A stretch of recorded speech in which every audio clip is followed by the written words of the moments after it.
Mungkin perasaan bahwasanya kita ini anak kampung dan dibesarkan dari pertanian dan pertanian yang juga beternak itu mungkin tetap ada ya. Jadi ketika kita pergi kemana, ketika kita pulang melihat kambing atau sapi itu rasanya tenang.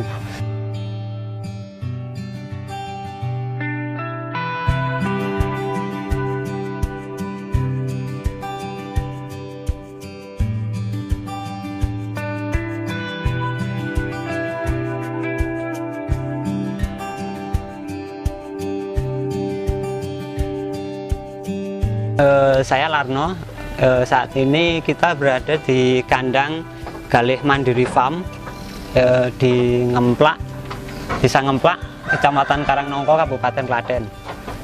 Kami ini Galih Mandiri Farm memfokuskan diri ke kambing perah. Sejauh ini produksinya masih banyak yang kami jual ke pabrik karena masyarakat yang membeli secara langsung memang sudah ada 1-2, cuman kan produksi kami masih berlebih, jadi sebagian besar masih kami lempar ke pabrik. Saya kan dulu pernah belajar pengemukan, itu saya hitung-hitung sama kos pakannya itu nggak nutut gitu loh. Terus saya berubah ke breeding, saya kayak PE yang breeding kontes itu ternyata di situ pakannya juga banyak sekali gitu. Jadi susunya itu hasil dari susu itu bisa untuk ngasih makan kambing, karena kan untuk kalau breeding atau penggemukan gitu kan kos yang harus dikeluarkan, artinya kan kita menjualnya itu kan berjangka, harus sekian bulan dijual. Atau kalau breeding, kalau mau ikut kontes kan artinya pakannya harus bagus, selain modal kambingnya bagus kan artinya kosnya juga tinggi.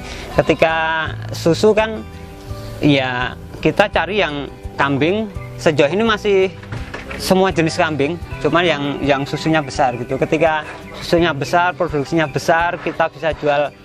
Kalau yang konsumsi masyarakat, konsumsi biasanya untuk ada yang bilang buat obat, buat terapi kayak gitu, atau mungkin kita lempar ke pabrik kan paling lama itu seminggu. Setelah itu kan kita dapat uang untuk ngasih makan kambing-kambing ini. Jadi kan uangnya itu lebih, modal kami lebih sedikit, jadi uangnya bisa mengalirnya lebih cepat gitu loh. Jadi nggak terlalu banyak kos yang harus kita keluarkan. Jadi setelah beberapa tahun yang lalu kita mulai dari penggemukan, dari breeding, akhirnya sejak 2019 kami sudah mulai beralih ke perah. Gitu. Sampai sekarang tetap perah gitu, karena hitung-hitungan kami kosnya bisa tertutupi dari susu yang dihasilkan. Bahkan untuk satu yang produktif itu bisa untuk memelihara untuk ngasih makan 3 ekor kambing gitu loh, termasuk yang produktif. Jadi 3 termasuk yang produktif, artinya kambing lain bisa kami tidak harus mengeluarkan kos tambahan untuk ngasih makan. Jadi dari hasil itu bisa untuk ngasih makan kambing lainnya kayak gitu. Kalau yang paling bagus sebenarnya ya Sapera. Sapera harusnya. Kalau di sini Sapera, kalau Sanen karena mahal kan gitu. Aduh. Cuman sejauh ini kenapa kita belum banyak Saperanya? Karena cari bibit Sapera susah. Bibit betina itu susah. Mereka-mereka yang merah itu nggak mungkin menjual yang betina. Ketika dia bisa menghasilkan Sapera yang betina, pasti dipelihara sendiri sampai produksi kayak gitu kan. Akhirnya sementara ya apa adanya. Namun kami udah punya pejantan Sapera, ini masuk F4 yang sudah hampir kayak Sanen sebenarnya, cuman tetap namanya Sapera karena kan gennya campuran.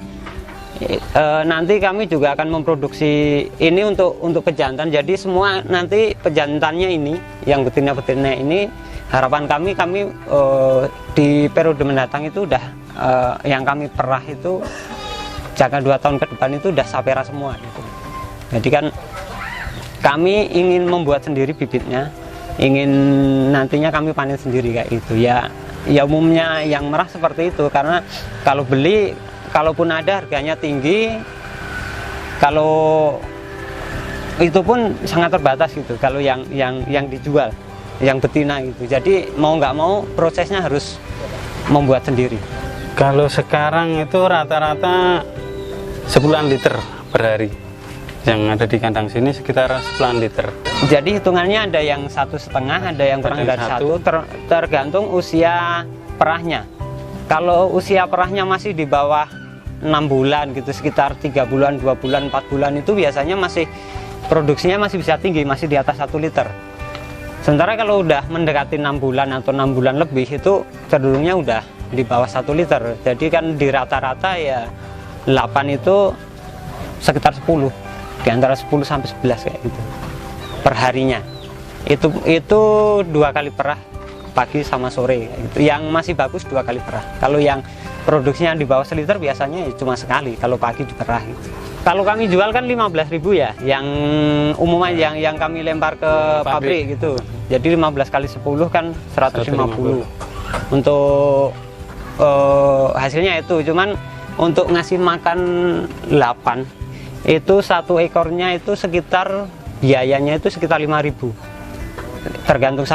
Tergantung kambingnya juga. Kalau kambingnya produksinya masih tinggi, mau dikasih makan banyak, artinya kasih makan banyak, produksinya masih banyak, masih hitung-hitungannya masih masuk gitu, kita kasih makan banyak, bisa 6.000 gitu. Tapi kalau yang di bawah 1 liter itu biasanya cuma kasih makannya sekitar 4.000 sampai 5.000 kita kasih makannya.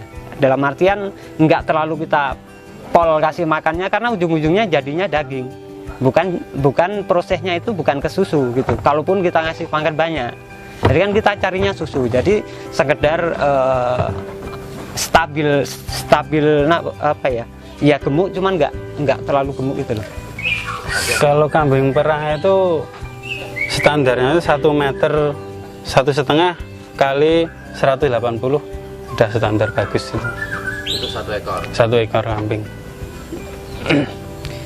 Kalau di sini ini masih 1,5 kali 2, cuman karena kandangnya masih kurang jadi diisi 2. Diisi 2. Nah, jadi sebenarnya ini udah kurang ideal juga sebenarnya. Cuman kan kami masih dalam proses bikin kandang di ini unit 1, ada kandang yang lain nanti.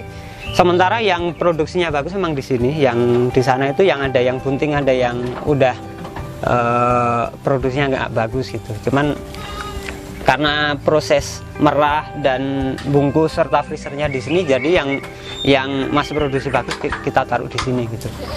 Kalau di sini makannya kasih ampas tahu sama kleci sama brand. Karena gini, kalau di sini kan nyari pakan yang paling gampang kan gitu. Kalau mau nyari yang konsentrat itu kan nanti mahal juga. Ya nyari manfaatan limbah-limbah yang ada di sini. Ampas tahu itu kan di sini kan gampang kan gitu, murah juga. Sebenarnya apa ya Mas ya? Sebenarnya dari kita ini sebelumnya juga udah kerja sebenarnya. Pengalaman kerja itu ada, hampir semua dari kita. Ndelalah ya karena kita mungkin lahir di sini, besar di sini, dan lingkungannya itu ya di sini petani itu biasanya selain bertani ya pelihara entah sapi entah kambing. Jadi kami dari dulu udah seperti itu. Ketika kami bekerja, kita mendapat pekerjaan entah di sini entah di mana, ya mungkin perasaan bahwasanya kita ini anak kampung dan dibesarkan dari pertanian dan pertanian yang juga beternak itu mungkin tetap ada ya. Jadi ketika kita pergi kemana, ketika kita pulang melihat kambing atau sapi itu rasanya tenang gitu. Berawal dari situ, teman-teman ini kan masing-masing sudah punya gitu ya kambing gitu. Jadi kita sering ngobrol, sering itu akhirnya ya kita memantapkan diri bahwasanya kita ini cenderungnya kok ke berusaha gitu, wirausaha. Kita membuat kita beternak lah gitu, membuat kelompok. Akhirnya terbentuklah kelompok dan kambing perah yang kami jadi pilihan karena yaitu dari pengalaman tadi, setelah ada yang penggemukan, ada yang breeding, dan hasilnya bagi kami kurang memuaskan gitu. Jadi kembali akhirnya kita mengarah ke susu. Sampai dari 2019 sampai saat ini. Iya sebenarnya kan baik bekerja ataupun berusaha kan semua ada hasilnya sebenarnya ya. Cuman kan bagi kami yang udah mengalami, rasanya kok berusaha sendiri, punya usaha sendiri itu jauh lebih enak, jauh lebih nyaman. Walaupun sebenarnya dari sisi tanggung jawab sih nggak bisa dibilang juga lebih ringan, karena kita punya tanggung jawab yang besar sebenarnya. Sama halnya ketika kita bekerja di korporasi atau dimanapun kayak gitu. Cuman kan ketika kita berusaha, kita ini punya lebih banyak bisa berinteraksi dengan orang, lebih banyak bisa menggali pengalaman gitu. Jadi kan intinya berusaha sendiri itu lebih menyenangkan gitu daripada kita harus bekerja atau di sebuah korporasi yang sehari-harinya seperti itu terus kan. Rasanya itu bagi kami kok nggak nyaman gitu. Jadi kami mengajak bahwasanya kaum milenial, anak-anak muda sekarang jangan takut mencoba lah. Berusaha itu memang banyak resikonya, cuman ketika kita jalani dengan sungguh-sungguh, di situ setelah kita lalui prosesnya ada hasil manis yang bisa kita nikmati di kemudian hari. Kalau susu sapi kan yang di pasaran itu udah banyak airnya. Ini berapa hari mas ini? Ini 3 hari. Oh, banter ya? Kalau di freezer itu bisa bulan-bulanan nggak masalah. Kalau Bulanan? Iya. Wah, 2 bulan pun aman. Kalau makanya jadi kayak pegang mas, coba pegang satu mas, kayak jadi es batu kayak gitu ya? Kayak gini yang sudah keras. Jadi nggak Keras itu mas? iya. keras. Coba diketuk. Oh, Nggak ada campurannya. Kalau ada airnya itu dia akan misah. Kayak minyak sama air. itu kayak bertahan berapa lama itu mas? Kalau kayak gitu di itu freezer? kayak gini 2 bulan masih bisa, nggak masalah. Nah, kalau selama masih di dalam freezer ya masih. Oh iya, Jadi kan tetap awet. awet bang. Bedanya sama sapi apa mas? Kalau sapi sebenarnya kalau susu kayak gini sebenarnya lebih banyak khasiatnya kata orang ya mas. Karena banyak yang kesini itu yang mereka punya keluhan penyakit kayak apa namanya itu asam urat kayak gitu. Kayak gitu. Mereka asma, mereka lebih untuk terapi menggunakan susu kambing kayak gitu.